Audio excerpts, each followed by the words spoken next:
In the creations of a theocracy, there are modern eras that evolve past one another, which means there's a messianic bridge between how and why we get elected.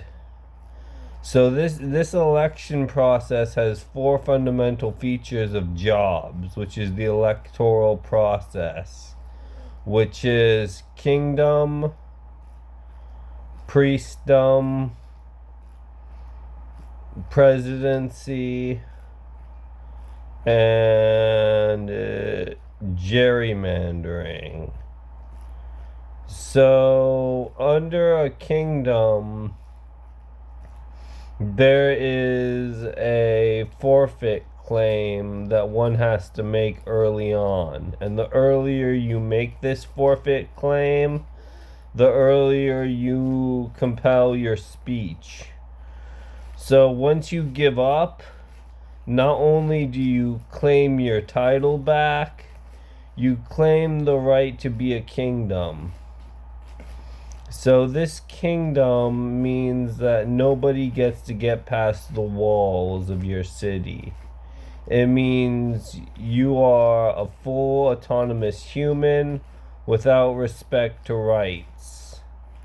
So if a priest who is elected to create his own rights becomes a viable position to you, you need a municipality of a vice president. So the priest acts as the principal of an office until the principal gets a vice principal. And that vice principal position is bestowed upon him by his electoral leaders as a master. So once you master in college, your vice principal is the mandatory circuit you are given. Because the vice principal is just a circuit, not only does the principal have to obey it, it must be in debt to the vice president. So not only do you have to have technology for this, you must also have a debt obligation. And that's how bills are created. Bills are elected on by the presidency to claim his right to revolution. So under revolutionary presidency, not only does the dictatorship become a constant motion of your achievement, you must league with the creation of your own varieties, which means you are not copyrightable, but doing the copywriting. So not only is copyright the job of the president, it is also the job of the president to protect his electoral status, which means he is elected specifically to stop taxation. Now, a lot of people believe the president is the one that does the taxing rather than Congress. But since Congress controls the purse strings, the president's job is to literally suggest the absence of a Bill of Rights. So if he vetoes a bill, not only does he elect for other people the military, he elects for other people to ignore the Constitution altogether. So this is done on the emergency basis that the gerrymandering of a district begins. In the gerrymandering of a district, a jester is elected for the president to entertain him, which means that he is the one that proposes these bills to begin with. Not a Congress-based bill, but a personal advisory. So, under this protectorate of his species, not only does the bishop have to relent on his rights. His rights for the priestdom begin at electing the vice president, which is the vice principal's main object. So that is the position of a jester. But the position of a court jester, which is a joker, is that he opposes the jester. So this is what a kingdom of jesters looks like. Is that a joker appears before the crowd and entertains them all.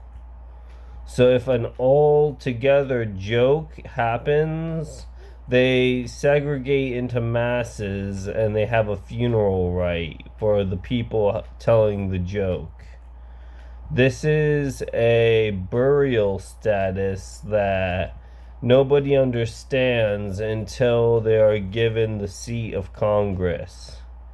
So if a congressman is to hold the purse strings, not only must he be more generous with it, the more people die, he is given the right to obtain more money from the gerrymandering of districts, which is also called nepotism.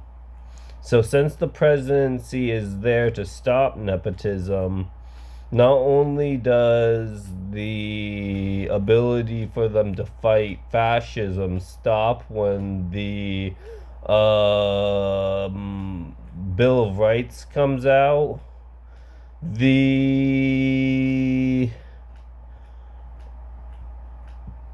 priestdom is altogether given as a government. So not only does this disguise the government, it makes it look like it's invisible. Since it's not invisible, it's actually a Eucharist. The crucible here would be the fact that nobody gets to hold office. And this is the court being its first priority, is that nobody holds office but you. Nobody takes an oath to Congress but you. You do not allow other people into your facility. Only you can stop wildfires. And not only does this allow for the kingdom to be a symptom of the walls it retains, these walls are literally the Bill of Rights, because the ability to stop gesticulation of a madhouse. So madhouse doctrine states that once the ability to reign individually happens, the house takes control of the infrastructure you're laid in. So not only are you an ingrate, you're also a survivor of integration, which is also campus police. So if the campus police are to involve themselves in building a Sinclair building out of nothing, not only are they subject to master race law, they're subject to final solution, which is to boil down the government into a purse.